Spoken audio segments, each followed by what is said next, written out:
I had a really good friend of mine, I went to lunch and he said, I don't know who this guy is here in front of me. And he goes, let me ask you a question, honestly.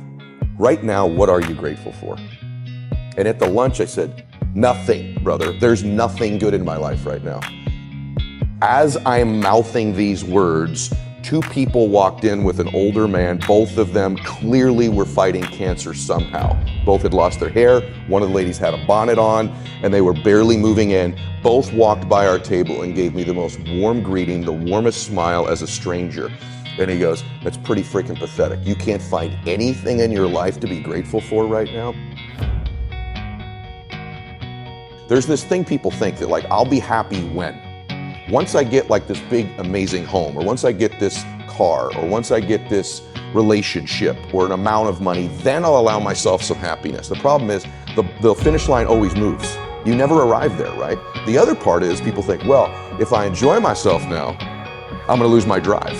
In other words, if I can just wire myself with enough pain all the time, I won't lose my drive or ambition. The truth is there's no correlation between the two at all. There's no relationship between you feeling complete pain all the time and losing drive. And so I talk about living in a state of blissful dissatisfaction. And really the best example of that would be like if you've ever, I love a good meal, right? You know, if I bite into a great piece of steak, if you're a steak eater like I am, you take that first bite, it's like complete bliss, right? There's no correlation between how great that tasted and your lack of desire for the next bite. In fact, that bliss causes you to want more of it.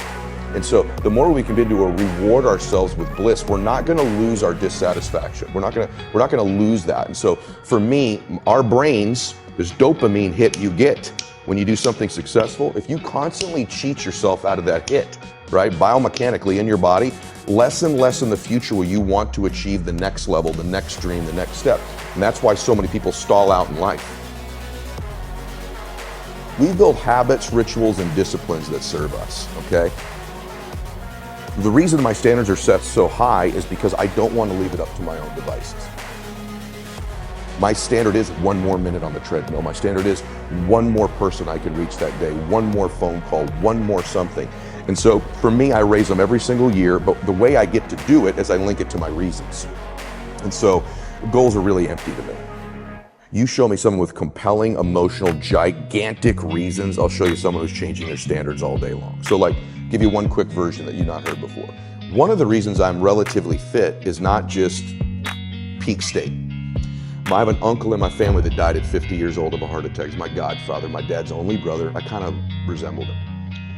And I look like him a lot. So on the way back from his funeral, my reticular activator's on heart attacks. On the TV screen on the airplane, I'm listening to music, is the Oprah Winfrey show. She's going through a new heart scan. I've unplugged my headphones, plug it into the airplane one. They're talking about this new scan at Cedars-Sinai that at that time was new. It could read the plaques in your arteries, the calcifications, without going, really invasively. I scheduled it. I went in. I had a world-class doctor who understood reasons and leverage instead of just prescribing. When we coach people, you need to do this, you need to do this. Doctors do it. Take this pill, take this. He understood leverage and reasons. And I'm in the, when I walk in, I sit down, the doctor comes out and he says, oh my, I can't believe these arteries are in that young body. Got my attention. We walk back in, we sit down. He could still go, you need Crestor, eat clean, get out of here. Isn't that what an average doctor does, right? No, wired me with huge reasons. He goes, let me ask you a question. I heard your wife's pregnant. I said, yeah, I have a son. And he says, do you want to be there when he graduates from high school? To be there for that day? I said, yes, sir, yeah. He goes, your wife's pregnant. What do you have? And I said, a daughter. Would you like to walk her down the aisle on her wedding day, or are you okay that it's some other man? I went, what the f is on this scan, right? And he goes, I want to be very clear with you. If you keep going down the road you're going, there'll be some other man with your son at graduation high school, and a stranger's walking your daughter down the aisle that's not even born yet on her wedding day. But if you do exactly what I tell you to do, you'll be there. And so to this day, brother, there are mornings when I wake up, not every morning, I don't want to go to the gym, I go, Bella's wedding, Bella's wedding, Bella's wedding. So my standards are high because of my big old reasons. Other dudes may miss the gym that day because they're not going to miss their daughter's wedding if they don't go, but I've convinced myself I'll miss my daughter's wedding. So I will get my ass out of bed at 4 o'clock in the morning and I will get to that gym because my reasons are bigger, so my standards are high. So that's what I think causes us to have great standards, is huge reasons.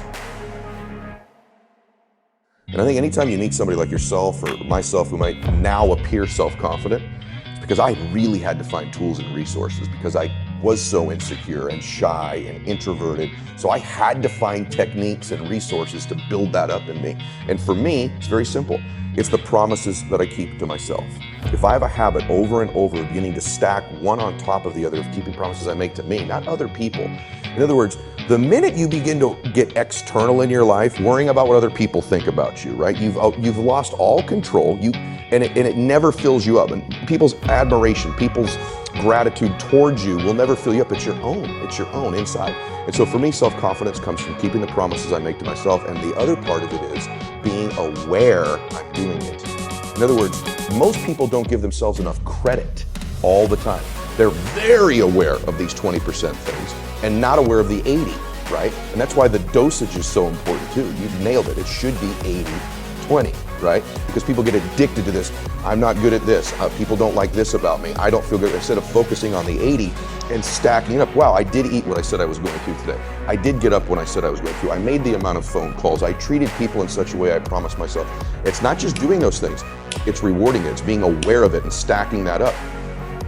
And all of a sudden, because that's the messaging I was giving myself, all of a sudden, all these things start to come into my awareness that I'm grateful for. I start to magnetize to myself some people that I needed to find into my life, and that was the next layer. I started to see things to be grateful for. My health, my fitness, people who loved me. And what it did is it changed my state. When I stacked gratitude, I changed what I did in the morning, and I changed what I did in the evening. And so somehow by grabbing control of my morning, and by grabbing control of my evening, I got some measure of control over the middle of my day.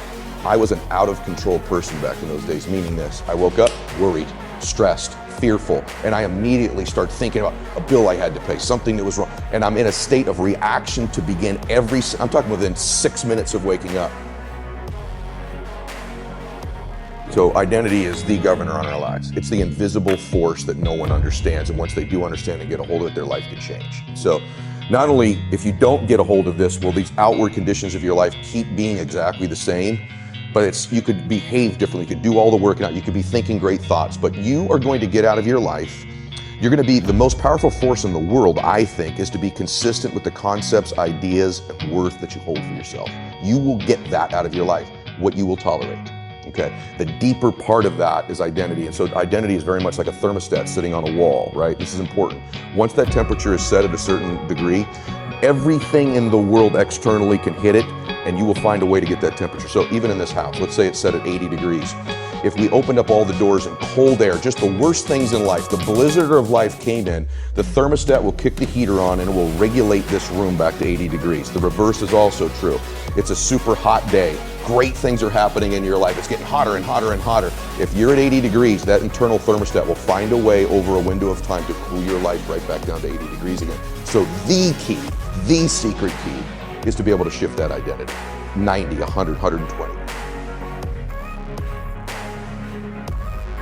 Average becomes sort of like this slow asphyxiation. It's almost like an anesthetic.